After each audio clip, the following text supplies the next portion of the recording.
कोई पराली ना जले, और इसके लिए हमने फैक्ट्री लगाई है, पराली उपयोग के लिए योजनाएं दी है। और जब किसान को पराली से 5-6 हज़ार रुपये एकड़ की आमदनी हो जाएगी तो क्यों आग लगाएगा। और ऐसी योजनाएं हम बढ़ा रहे हैं। SYL का मैं सुप्रीम कोर्ट जी का धन्यवाद करता हूं कि उन्होंने हरियाणा के हक में अच्छी टिप्पणी की है। और इस नहर का निर्माण बहुत ज़रूरी है, क्योंकि ये नहर भाखड़ा कैनाल 60-70 साल पुरानी हो चुकी है। पानी कम ज़्यादा हो ये फैसला बाद में किया जा सकता है, लेकिन इस नहर का निर्माण करके एक सुरक्षा देनी है कि कल को ये नहर टूट जाए तो हमारे पीने के पानी के लाले पड़ जाएंगे।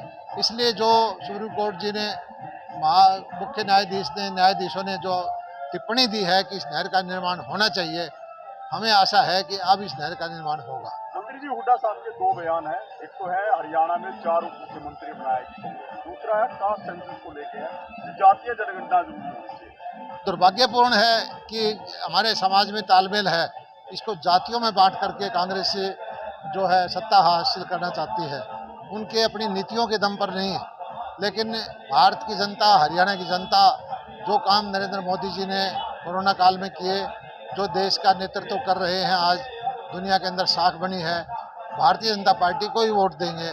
और ये इस तरह से बंटवारा कर करके एक जो इंडिया गठबंधन बनाया था, जिसका नाम भी एक भावना जगाने के लिए रखा गया था, आप देख रहे हैं कि वो कोई गठबंधन नहीं है। उनका मतलब सिर्फ एक ही है कि मोदी जी को रोका जाए और अपने परिवार का जो है आगे बढ़ाया जाए। इन लोगों का कोई नियत नहीं है कि किसान का फ़ायदा हो, गरीब का फ़ायदा हो, व्यापारी का फ़ायदा हो। ये सिर्फ अपने परिवारों को आगे बढ़ाने वाले लोग हैं। और मैं समझता हूं कि भारत की जनता, हरियाणा की जनता मोदी जी को दोबारा से लोकसभा के अंदर। हरियाणा को 4 मुख्यमंत्री की जरूरत है जी? नहीं, इनको तो एक कहावत है कि 40 मुख्यमंत्री भी बना सकते हैं, 40 उपमुख्यमंत्री भी बना सकते हैं।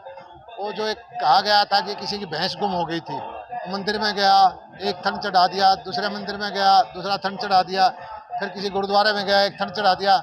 उसका लड़का किसान के साथ था कि आपने सारा दूध तो देवी देवताओं को चढ़ा दिया, अब क्या करेंगे भैंस का। तो उस किसान ने उस वक्त कहा था कि एक बार हमारी भैंस मिल जाए, देवी देवताओं को तो मैं देख लूँगा। तो ये चाहते हैं कि एक बार इनको सत्ता मिल जाए, और वोटर को तो ये फिर वही हाल कर देंगे जो बुरा हाल इन्होंने पहले किया था। ये झूठे वायदे करते हैं, इनके पास ना कोई नीति है, ना इनकी नीयत है, अपने परिवार के लिए राजनीति करते हैं, आम जनता के लिए नहीं करते। अमित शाह या सोनू, बहुत खुशी की बात है, हमारे नरेंद्र मोदी जी, अमित शाह जी जब भी आते हैं तो पूरे हरियाणा के अंदर उत्साह हो जाता है, और सारे लाखों की संख्या में लोग आएंगे।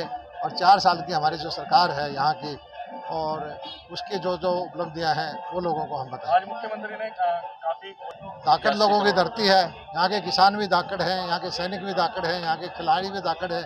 और आप देख ही रहे हैं, पिछले दिनों उपराष्ट्रपति जी आए थे, उन्होंने कहा था कि हरियाणा के लोग खाते क्या हैं जो इतने मेडल लेके आते हैं।